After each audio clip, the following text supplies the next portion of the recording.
Hey everybody, this is Brian. Welcome to the 120th tutorial with Qt and C++ programming. Wow, 120 of these things. Gonna not do a lot of typing in this tutorial because I'm very tired. I'll tell you a little story, children. I work as a server administrator and network administrator for a company. I'm not actually a programmer. That's not true. I've been a programmer most of my life, but my bread and butter comes from babysitting a network. Where I live, for whatever reason, there's not a lot of computer jobs, and the ones that are just real low pay, and you don't want them. Anyways, we had a water pipe break, and the server room and the entire building flooded, so we've just been ripping out drywall and having a good old time while running a business on top of it.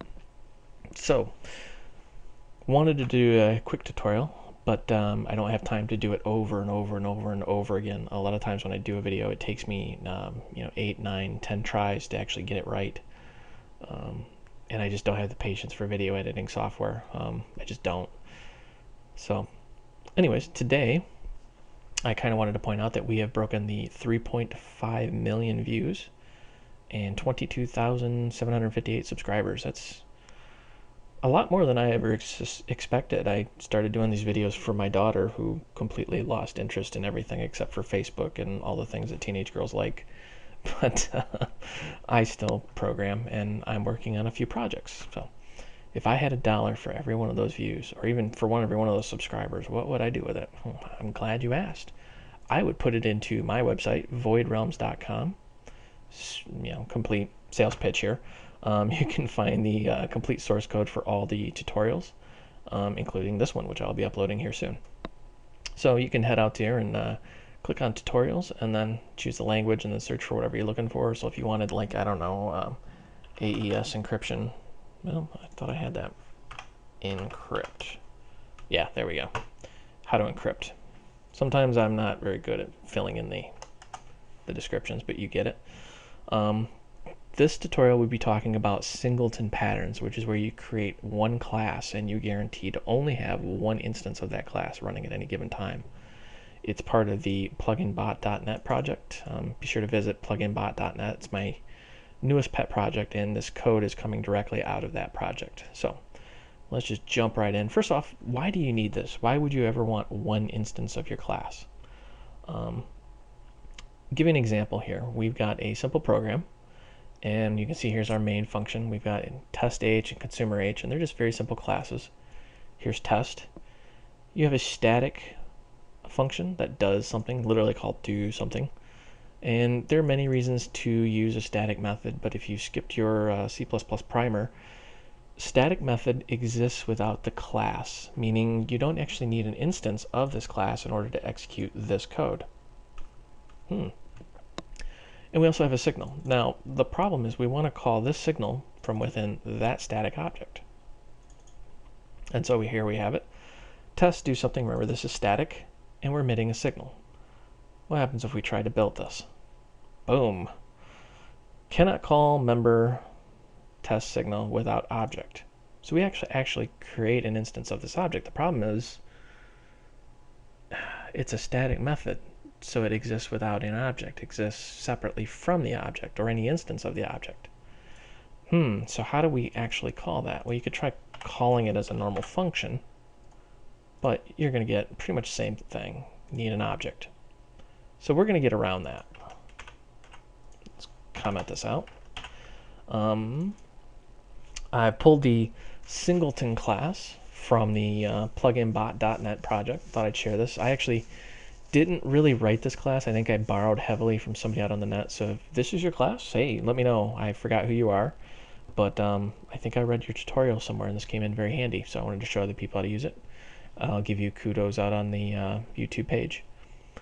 I did rewrite parts of this to suit my needs, but anyways, you're going to first include assert H, and then we're going to make a template.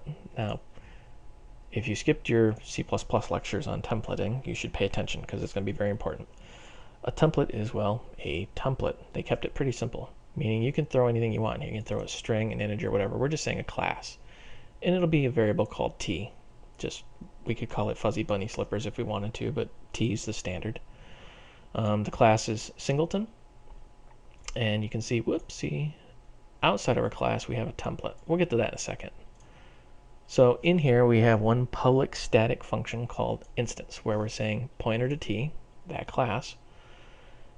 If there's no instance, which is just a static, pointer to a variable, then create a new one. This is templating. See, that class is going to be replaced by here. So if we used a test.h, class will actually be converted to test. So it's the same thing as saying new test. All right, so then we're going to assert, hence the assert.h. We're going to assert that is not null, and then return the object. So what we're saying is if it already exists, it's going to skip this line, and it's just going to make sure it's not null and return it. If it doesn't exist, it's going to create a new instance, assert it, and then return it. Whew. Like I said, I'm tired, so I'm fighting to stay awake here. All right, now we've got our constructor and deconstructor, and then we've got I believe it's copy constructor and a operator overload. I can write a FTP server from scratch, but I still try to wrap my head around operator overloading. For whatever reason, it haunts my dreams. All right, now basically all we're saying is if we are making a copy of it, then just use the reference. Otherwise, if it's equal, then we're using the reference. I'm sure I'll get a million emails saying that's not how that works. I look forward to those emails. Then we're making a template, and we're saying the class T, here's our template, pointer to singleton of the template, and then we're returning the instance variable, and it's initialized as null. That's a mouthful. So how do we make this thing work, and what do we need it for? Remember, our original problem is we have a static method. For whatever reason, you want to use a static method, and we want to emit a signal from that static method. In our consumer class, let's actually go here, we've got a slot which matches the signature test signal. So we need to line these up here. First thing we're going to do is go into test, and we're going to say include singleton.h. Now outside of our class here, we want to create what's called a type def in the global namespace. If you fell asleep during your C++ class, don't worry, I did too. Type def is just short for type definition, meaning you're creating a new definition here. We're going to call it singleton, and this is a template, so we're going to use the test class. If you remember from the singleton, it's looking for a class. So we're going to give it a class, test, and we're going to call it tester. So we have a type def, which is this, called tester out on the global namespace. Now if we want to simplify that, we have a variable on the global namespace called tester.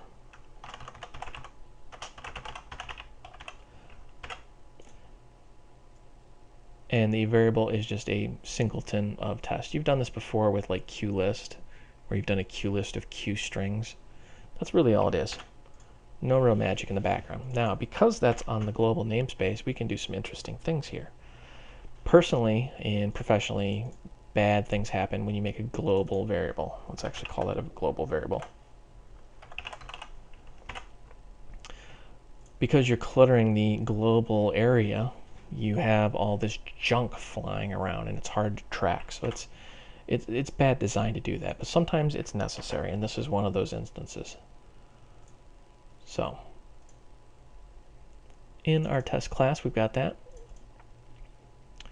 and we've still got this. We're going to fix that in a second, but I just wanted you to be aware this is the problem, creating something without an object. Now in the consumer class, we're going to actually say, let's see here. Sorry, I'm kind of zoning out. I told you I'm kind of tired here. We're going to connect our signals and slots. Now, how are we going to do that when we don't have an object? Au contraire, we do. Remember? We made it out in the, whoopsie, the global namespace, but we have to include it here. No, I don't want terminal IO. That won't help us. I want test. I keep having that phrase in my head, water, water everywhere, not a drop to drink. So Notice how in the tester, and we use the namespace, we get instance, which is a pointer to test, meaning the instance that we're guaranteed to get. That's our singleton pattern right there.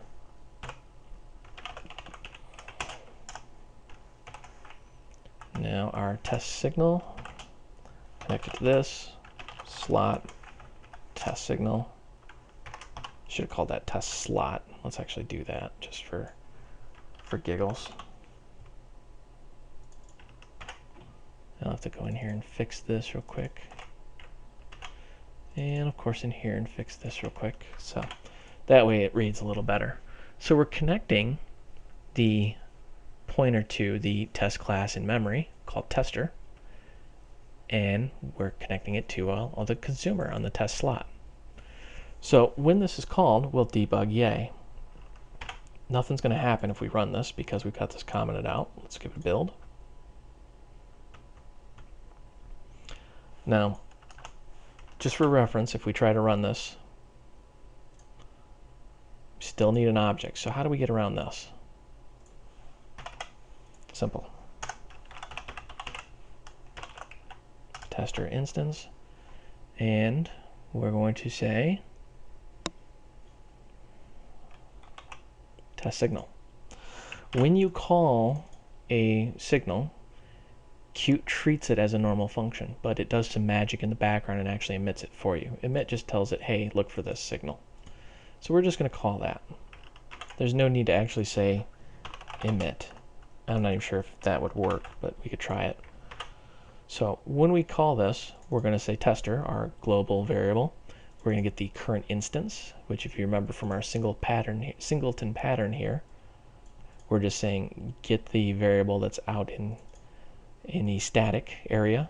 Static's kind of a weird area. It puts it kind of like out on the global, but not really. It's kind of shifty. There have been some debates. Some people say yes, it's a global. No, it's not. But we're not going to get into that. We simply want to call this test signal from our static function.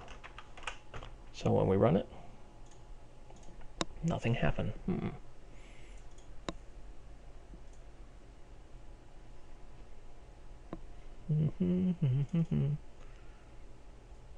me see if I did this right here.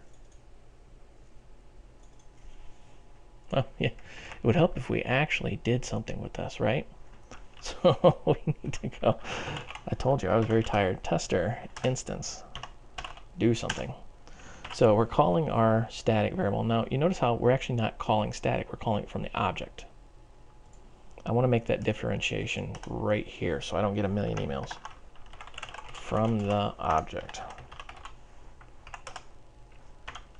We'll run this, and we get, yay, it worked. Now, as I said, we're not actually calling it from the static function. Let's fix that.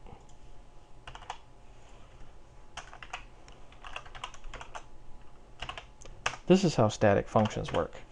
Notice how you're calling the test class the function in it. So we're calling the do something static function. We don't actually have an object.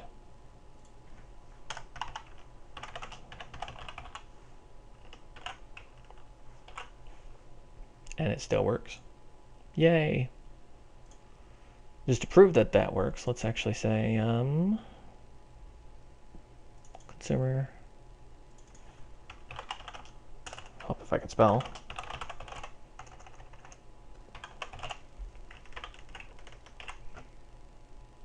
It's working. So, quick overview of how this works and why it works. Okay, we've got our test class with a static function. Sometimes you want a static function, most of the time you don't. Remember, a static function will live out in the global area. You don't actually need a class, or I should say you don't need an instance of that class. You need the class itself, but not an instance. That gets into the whole is it an object or an instance conversation, and then we'll start a big war on the forums. But we want to be able to emit a signal from that, but we don't have an object to emit it from. So we, of course, use a singleton pattern using the test class and create a global variable called tester. From that, we can actually make our call. And you see in the do something function, which is static, we're saying tester, get the global instance, or the global variable, sorry, and then call the function test signal. Now that function is actually, drum roll please, a signal. That's the magic of Qt in the background right there. That's why in every book they say always include this Q object, because that's what happens in the background, is it does all this linkage for you. Alright, so real world practical applications of this. What would you possibly use this for? Well, I was working on a keylogger for pluginbot.net, and it uses what's called a hook, where you hook the keyboard process in Windows. So every time a key is pressed, Windows notifies you. I believe it's called an in-proc or an in-memory hook. Anyways, it has to be a static variable. Well, I wanted to emit a signal saying, hey, a key was pressed. It's the chicken or the egg. You have to use a static function to get the hook, but you want to, you get where I'm going with that. Okay. So once again, a singleton pattern is a method of creating a single instance of that object, and you want that to persist out in the global namespace. Another real-world example would be a logger that's going to write to a file, or a TCP server. You don't want to create two servers listening on the same port. One of them's going to die, so you want to make sure that you have a single instance. Well, that's all for this tutorial. Thank you for watching. I hope you found this educational and entertaining. This maybe wasn't so much about Qt as it was about me just rambling because I've had a long day, and more about like C++. But be sure to visit my website, voidrealms.com, for the source for this tutorial and others, and also check out pluginbot.net. It's in beta, but I'm hoping it does a lot of good for the world. I want to release it free for schools, nonprofit organizations, etc., etc. Really looking for other developers to kind of jump in and help out with writing some of the plugins. You'll get fame, recognition, and women everywhere will throw themselves at you. Joking. Well, and if you're a woman, because there are quite a few women that watch these tutorials, men will throw themselves at you. Unless you don't like men, then maybe cats will just follow you around, because I have like 4 cats staring at me right now. Alright, well, that's all.